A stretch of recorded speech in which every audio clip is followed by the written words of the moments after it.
आज सुबह उठते ही मेरा नाश्ते के बाद ना प्लान था कि सोफ़े को वैक्यूम कर लेती हूँ और साथ कवर्स वगैरह इसके वॉश करने वाले थे वो कर लेती हूँ।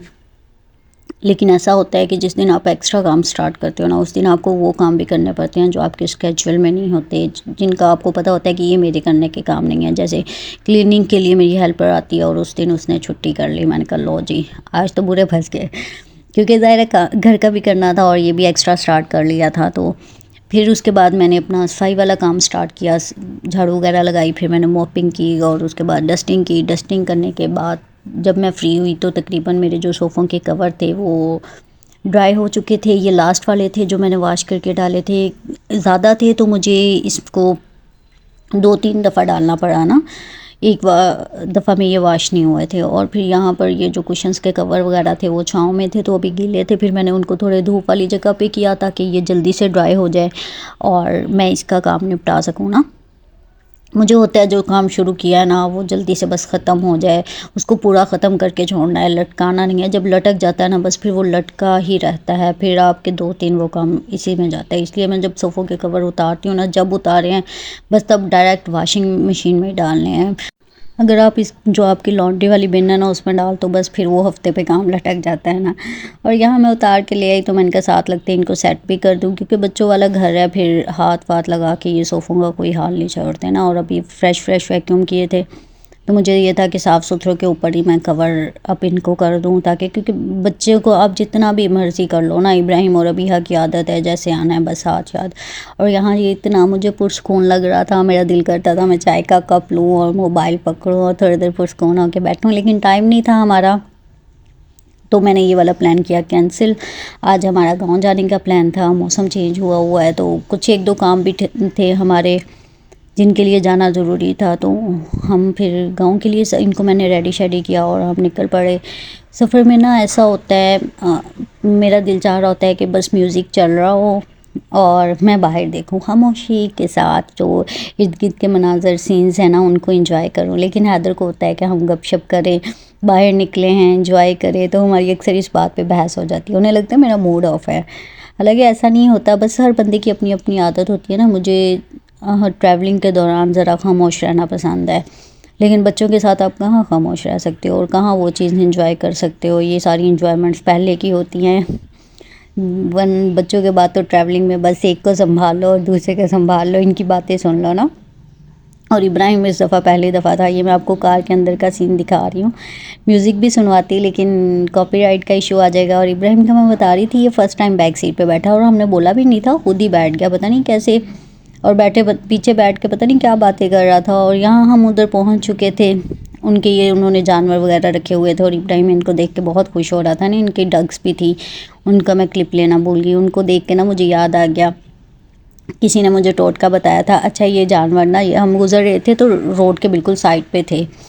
कुछ लोगों ने इनको घर में ना घर में अपने एक्स्ट्रा एक पार्ट में डिवाइड करके रखा हुआ होता है, उसकी पार्टीशन करके। कुछ ने ऐसा होता है कि रोड्स के बिल्कुल साइड पे रखा होता है ना, जिनके पास जगह वगैरह नहीं होती होगी शायद उन लोगों ने ना। तो ये दूर से ये देखने में ये वाली चीज़ ना आपको बड़ी फैसिनेट करती है, लेकिन इस चीज़ में रहना और इस चीज़ में सर्वाइव करना बड़ा मुश्किल है। तो मैं आपको इब्राहिम की बात बता रही थी कि मैंने ना, किसी ने टोटका बताया कि अगर आपका बच्चा बातें नहीं कर रहा हो ना तो जो बतख के अंडे होते हैं वो उनको बॉयल करके खिलाओ। मैंने मंगवा लिए 7-8, लेकिन वो फ्रिज में ही पड़े रहे, मेरा हौसला ही नहीं पड़ा कि मैं इसे ना बॉयल करके खिलाऊं। मुझे लगा अंदर से स्मेल आती होगी या ऐसा कोई सीन होगा, तो लेकिन बाद में मुझे पता चला कि ऐसा नहीं होता, वो बहुत अच्छे होते हैं, एनर्जी वाले होते हैं। लेकिन फिर खैर तब तो टाइम गुजर चुका था, वो मैंने ख़राब करके थ्रो कर दिए थे। और यहाँ हम पहुँच चुके थे उनके घर। मैंने आपको उनके घर का सीन भी दिखाया है। ये उन्होंने ना कबूतर रखे हुए थे, इब्राहिम और अबीहा इसको देख के बहुत खुश थे। और इब्राहिम ने जाते ही उनकी जो कार थी, बाइक थी, साइकिल थी ना, उस पर कब्ज़ा कर लिया था। जितना टाइम ये वहाँ रहा है ये इनसे ही खेलता रहा है। और जो अबीहा थी वो, उसकी आदत है, वो माशाल्लाह फ्रेंडली है, वो जहाँ भी जाएगी उसने पूरे घर का विज़िट करना है, उस घर में जितने भी लोग हैं सबसे अपनी हेलो हाई करनी है ना। इब्राहिम का होता है कि बस वो अगर कोई आए है तो उसके साथ, वरना वो मेरे और हैदर के साथ ज़्यादा होगा ना।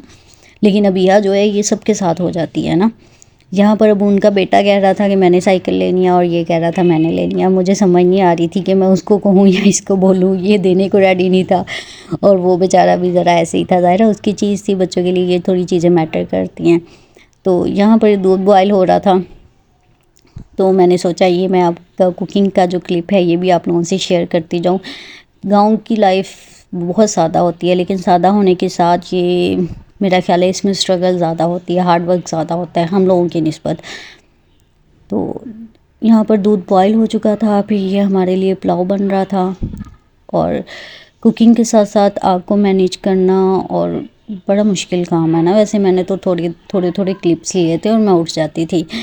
सर्दियों में ऐसा होता है ये आग बहुत अच्छी लग रही होती है, एक वो जो फिल्मी सीन होता है ना, यहाँ आग जल रही है और इर्द गिर्द आप सब बैठे हो, तो वो क्रिएट हो जाता है।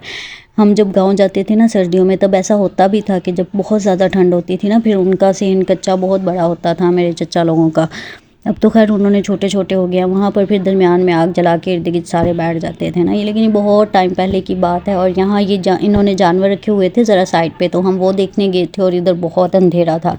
ये तो मैंने एडिट शेडिट करके थोड़ी सी लाइट की है। इनकी आइज़ में वो जब जा रहा था ना फ्लैश मोबाइल का वो ऐसे बटन्स की तरह शाइन कर रही थी ना। और ये इनकी चारे वाली जगह थी, साथ इनके पानी वाली जगह थी, अंधेरा बहुत था, तो फिर बस मैंने थोड़े से क्लिप लिए। मेरा प्लान है कभी फुल डे के लिए जाने के लिए, तो बहुत सारे लोग जिन्होंने ये गांव की लाइफ नहीं देखी हुई, तो उनके साथ मैं इसका पूरा डिटेल में शेयर करूँगी। यहाँ हमारा खाना रेडी हो चुका था, अब हम खाना खा के वापसी की जल्दी थी क्योंकि हम काफ़ी लेट हो चुके थे। Thank you for watching, bye.